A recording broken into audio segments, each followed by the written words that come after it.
The United States killed the radical American-born cleric Anwar al-Awlaki and a colleague who edited al-Qaeda's online magazine. Al-Awlaki has been linked to numerous incidents, including the underwear bomber and the murderous assault at Fort Hood.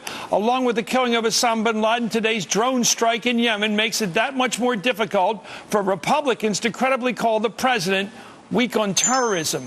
We start with another victory for President Obama in the war on terrorism. Evan Coleman's an NBC News terrorism analyst, and Richard Wolff is an MSNBC political analyst. Thank you, Evan. How did we get him? We got him because of the fact that after months of tracking this individual, after months of firing missiles at him fruitlessly, we got the right opportunity. There was a meeting that was taking place. It was not near a major populated zone. There wasn't the threat of civilian casualties, and it worked out. There was the right time, and the right place. But there was a lot of work, and there were a lot of failed efforts that led into this. How safer are we today? Because we got him. Here's the problem. Anwar al-Awlaki didn't have an official title in AQAP. He wasn't the leader. He wasn't the deputy leader. He was an advisor.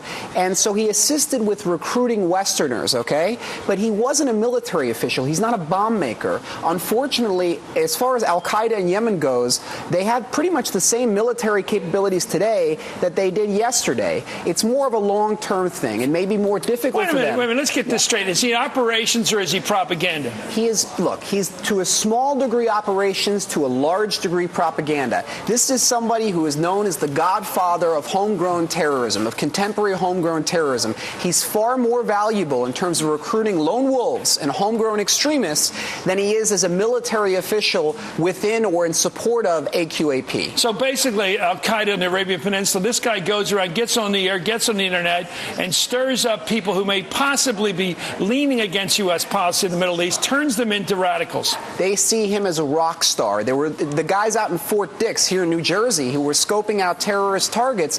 They were listening to Anwar al-Awlaki on their car stereo system while they're pointing out various targets, and they're saying, this guy knows how to do it. We need to follow exactly what this guy is telling us to do. Well, it looks like an enemy in the field to me. Today, the president said the death of Anwar al-Awlaki was a significant milestone in the broader effort to defeat al-Qaeda and its affiliates. Let's watch the president. The death of al-Awlaki is a major blow to al-Qaeda's most active operational affiliate. But make no mistake, this is further proof that al-Qaeda and its affiliates will find no safe haven anywhere in the world. Working with Yemen and our other allies and partners, we will be determined, we will be deliberate, we will be relentless, we will be resolute in our commitment to destroy terrorist networks that aim to kill Americans. Aaron David Miller advised 6 different secretaries of state on Middle East policy, most recently Colin Powell. Well, he told Politico today the president has essentially morphed into a much less reckless and ideological version of Bush 43. His policies on Iraq, Afghanistan, Gitmo, Iran, even Patriot Act issues resemble much more the pragmatic George W. Bush of 2007-2008 than the earlier Lone Ranger version. This doesn't bother me a bit as an analyst observer. What you're saying is, as Bush W. became more aware of reality as it nearly got to the end of his term, as he fell less under the influence of Cheney, he began to be much better as a president and a leader. Obama's more like him. Yeah, Obama really has gone aggressively after al-Qaeda. No one can argue with that. If anything, you could say that this is overly aggressive. I mean, we're going after people with missile strikes. But I think what Ron Paul and I think some others have gotten wrong here is the idea that just because he's an American citizen, we shouldn't be firing missiles at him.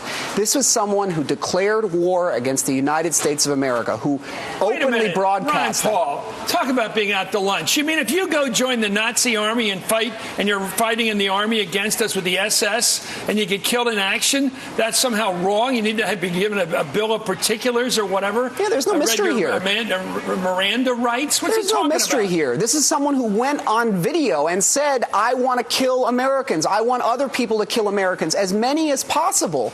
That is declaring war against the United States. If you do something like that, if you make yourself into a clear present threat to U.S. national security, I'm not sure what your argument is that that's an assassination. I don't even look at it. Let's take a look at here. Several Republican candidates today who are out there praising the action. Mitt Romney called it a major victory.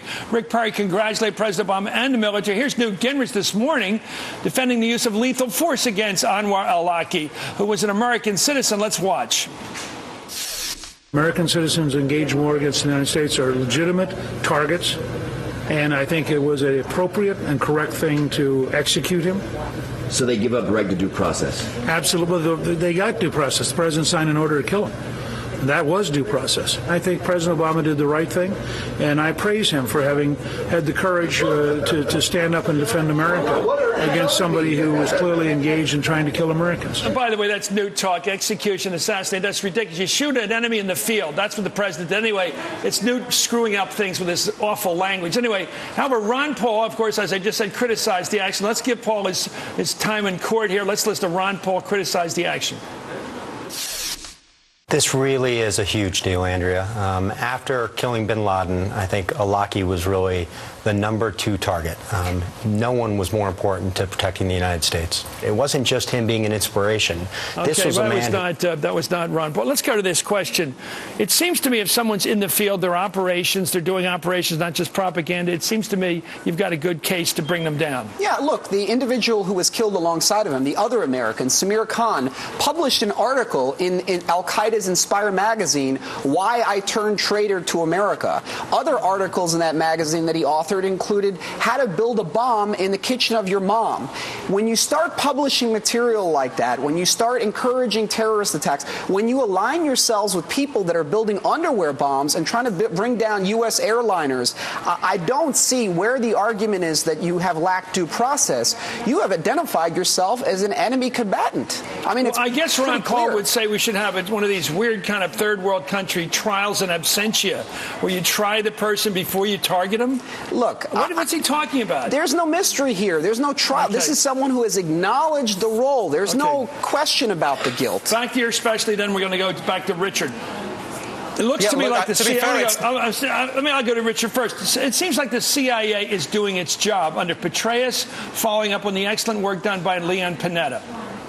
Richard. Yeah, it is the CIA, but you've also got to have leadership there. And what the president has got in, especially in John Brennan, is someone who has the authority and the focus to follow through. There has been a concerted effort under John Brennan in the White House to demolish these leaders as they emerge, to use unprecedented numbers of drone attacks. And it's been successful. You could see that in the intelligence they picked up around bin Laden. These people were trying to keep low, cover, not coming out into the open. It hampered them operationally and ultimately led to their demise, not just where we saw around the al-Qaeda leadership itself, but also these splinter groups. And so, if you look at what the president said he would do in trying to get elected, this fits that. And people can say whether they like his policy on Israel or not, they can pick holes in it, but at least he did what he said he would do when it came to al-Qaeda. Last word from you, Evan. They can run, they can hide. Can they hide anymore? Well, a lot of al-Qaeda leaders have been killed in the last year. Some very, very senior people. The #1, the #3, the #2, from what we know right now, is on the run, is desperately trying to avoid U.S. drone strikes. How long can he survive? Not that long. The problem is that al-Qaeda is switching from being an organization to being an ideology.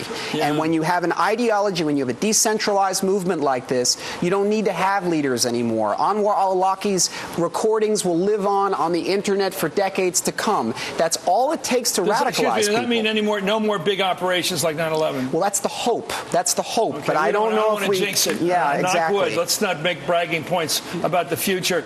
Thank you so much, Evan Coleman, for coming on. And thank you, as always, Richard Wolff, for excellent commentary on a big, good day for America. It's always better to win.